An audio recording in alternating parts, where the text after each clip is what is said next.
The Honda Prelude is back after more than 25 years off the market. Honda fans should be thrilled about that, but they're not. Why?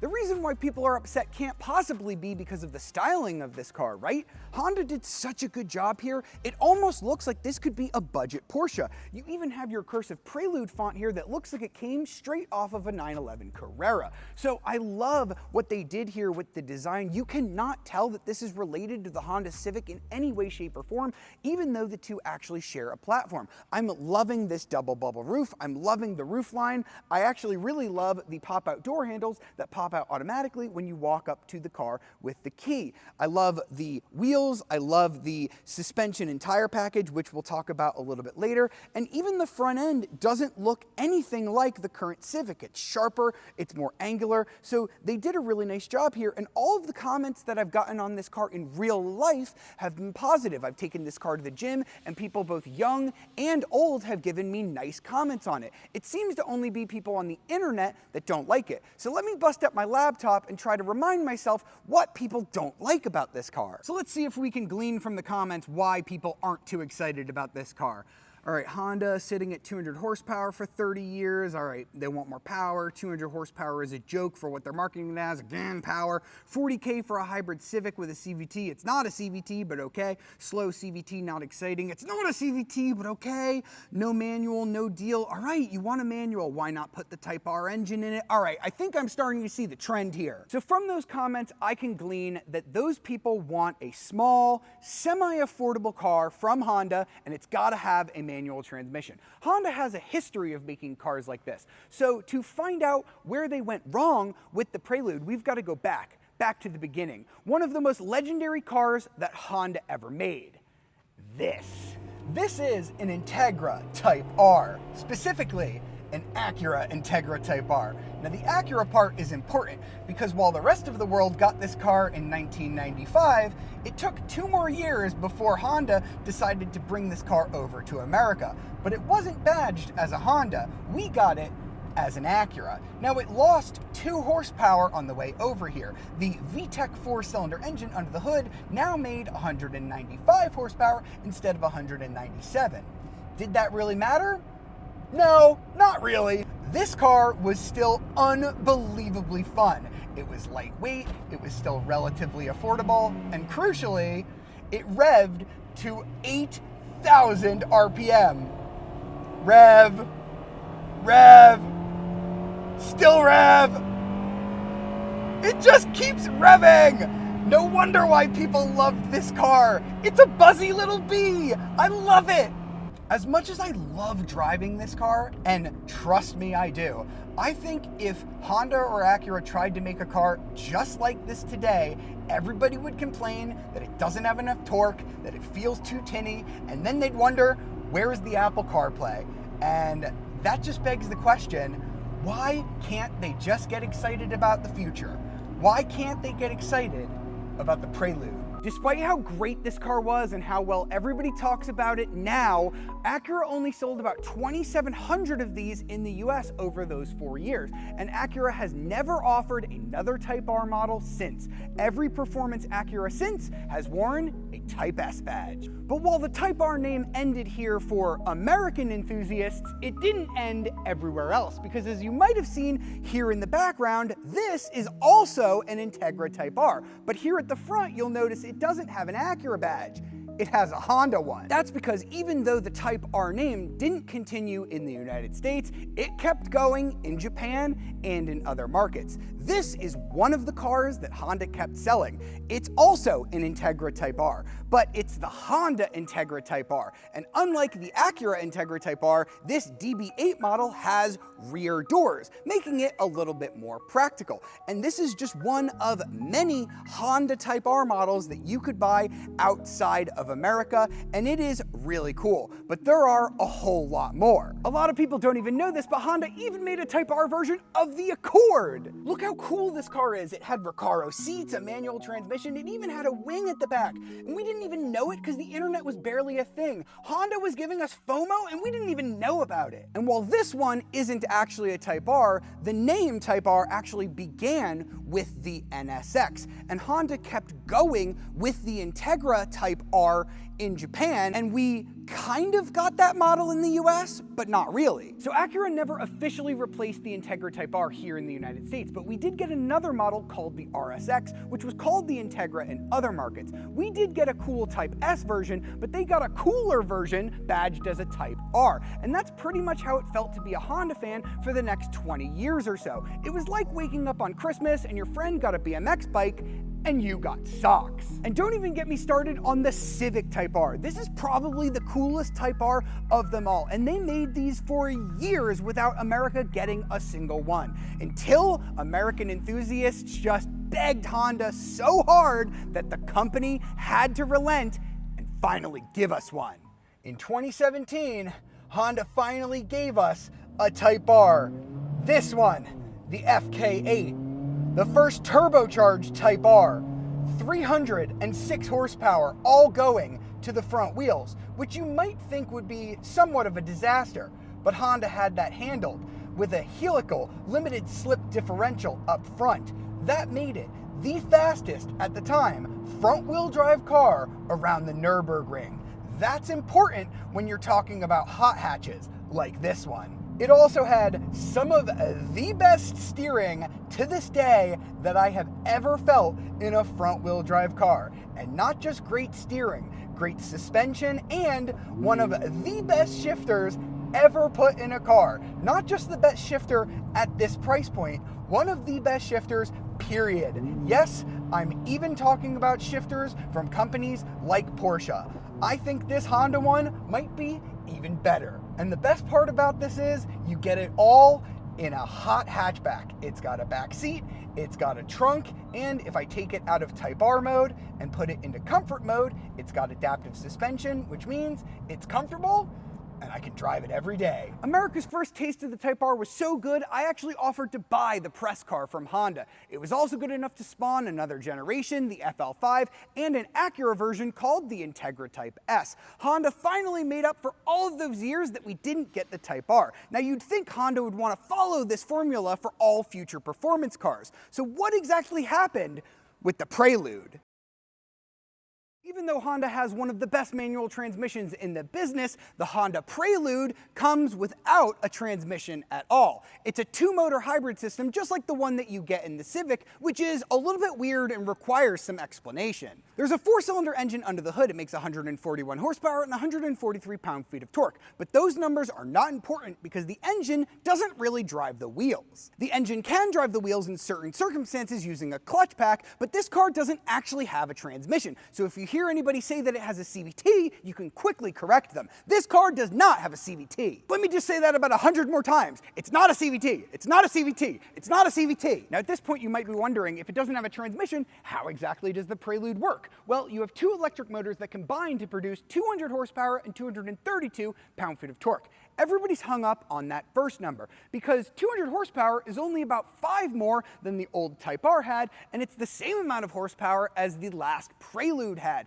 But that's not the important part. The 232 pound-feet of torque number is a lot more than those old VTEC engines had, so the Prelude does feel a lot faster. And I think the part about this being a hybrid is actually really cool because what you're basically saying is you have it feel like an EV most of the time, but then the gasoline engine makes sure sure that you never run out of electricity, and you're gonna average 44 mpg combined, which is really great for a sports car. The reason why everybody thinks that this car has a CVT is because it basically functions like one, except Honda put in this little button for the Prelude called S+. Now, this is going to change how the car feels, and I could explain that a little bit deeper, but I'd rather show you. To truly explain S+ shifting, I've got to show you what this car feels and sounds like without it. So that requires a full throttle start with the brake pedal depressed. So pedal depressed on the brake, throttle, and launch. Ready?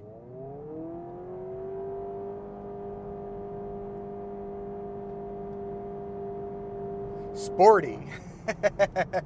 So that was 0 to 60 that was 6.9 seconds. Some people have gotten it in about 6.5 seconds, but more important than that was what you heard or what you didn't hear.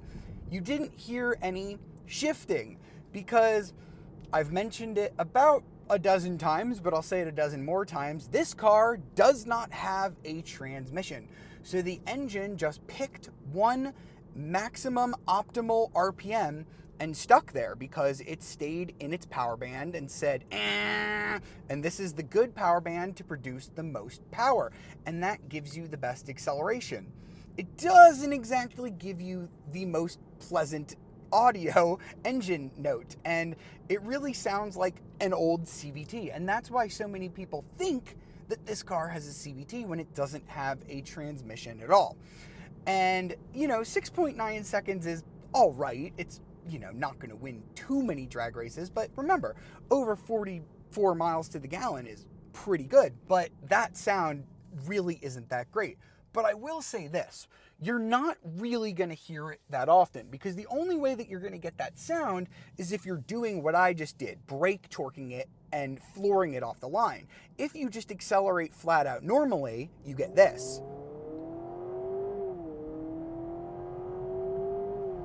You see that it bounces off the rev limiter and simulates a shift, even when I'm not in the S+ shift mode. So kind of like what a good CVT would do. That's already a lot better. But now we're going to talk about S+ shifting.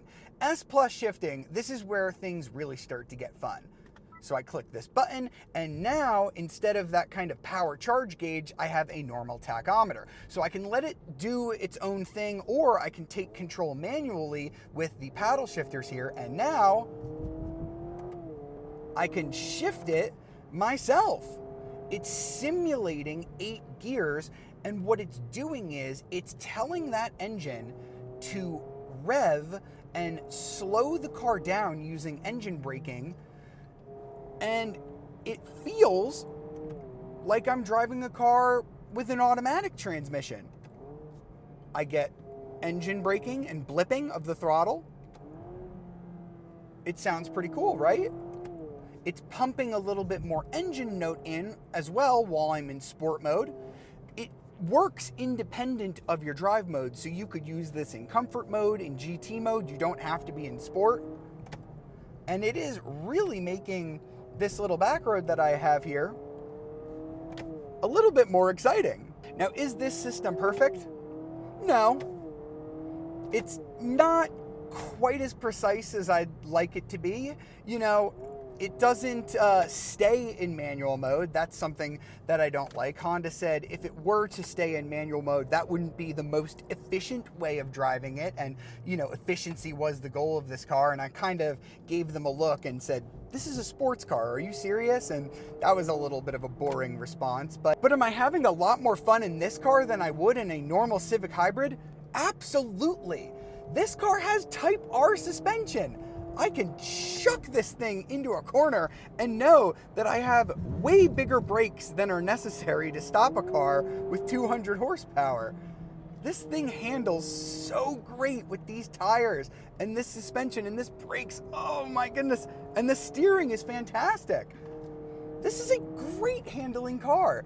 This is not just a Civic Hybrid with a different body. This thing handles fantastic. It's a great car. So I think that's the true point of this video. Not that the Prelude failed to live up to the Type R's legacy, but that people had false expectations of this car. Remember, there never was a Type R version of the Prelude. They never really built a super fast version of that car at all. So why did people suddenly expect Honda to make a Prelude that was so much faster than every other version? It's kind of ludicrous when you think about it. So when Honda announced this car that it was going to be a hybrid and that it was going to have this S Plus shifting, and people got all upset about it, I really just don't understand it. Why were they expecting a car that was totally different from anything they had ever built before? So now that we've driven it, it's time to answer the $42,000 question with the Prelude. Is this worth the premium over the car it's based? The Honda Civic Hybrid. And if you want one of those with a good color and some nice wheels to make it comparable to the Prelude, you're going to be spending about $35,000. Honda is charging $42,000 for the Prelude. You have to spend a little bit extra if you want a two-tone paint job and you want the summer tires like I have on this car, but 42 grand will get you into a Prelude. Now that's about $7,000 more than a Civic Hybrid. You might be asking yourself, why would I spend more on a car that doesn't make any extra power? Well, you are getting a little bit more car. First of all, the sexy body. We've determined this is going to get you a lot more looks than a regular Civic. People notice this car. You don't see as many of them out on the road. You get a nicer interior. You get special seats on the Prelude that are really nice. You get the S Plus shifting, which is coming to the Civic Hybrid, but you are also getting Type R suspension and brakes. And all of that stuff doesn't come free. You know, this car does handle a lot better than a Civic, and it does drive a lot better than a Civic. You might be saying it doesn't go that much faster than a Civic because it doesn't have any more power, but this is not a new concept. There's a car out there called the Corvette Grand Sport, and it doesn't have any more power than a base Corvette Stingray. And I've never seen a car enthusiast bat an eye over spending more money on the Grand Sport, even though it handles a lot better. So why are they so upset about the Prelude? So if you're one of those people who still thinks that $42,000 is too much to spend on this Prelude, I have a question for you.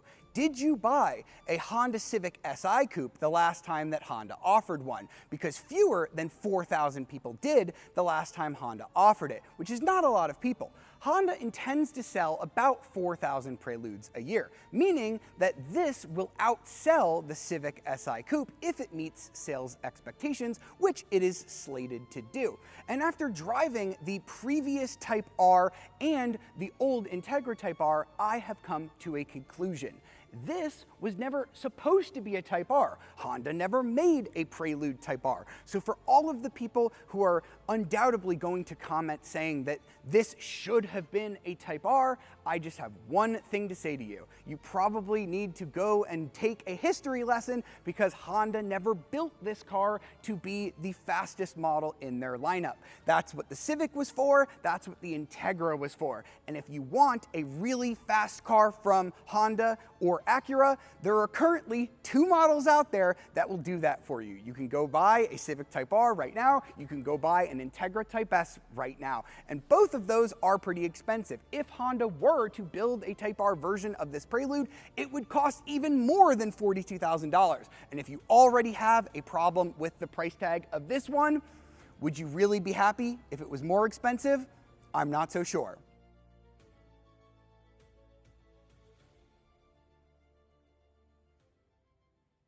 If you're wondering where all these amazing Hondas live, there's also more cool JDM stuff here at Auto Vault Orlando. If you live in the Central Florida area, check it out. I'm going to put the details up on the screen and in the description below, but I really wanted to thank them for letting us film here. You're going to see more of Auto Vault Orlando on the Autoblog YouTube channel, so if you really love JDM cars, be sure to subscribe and ring the notification bell.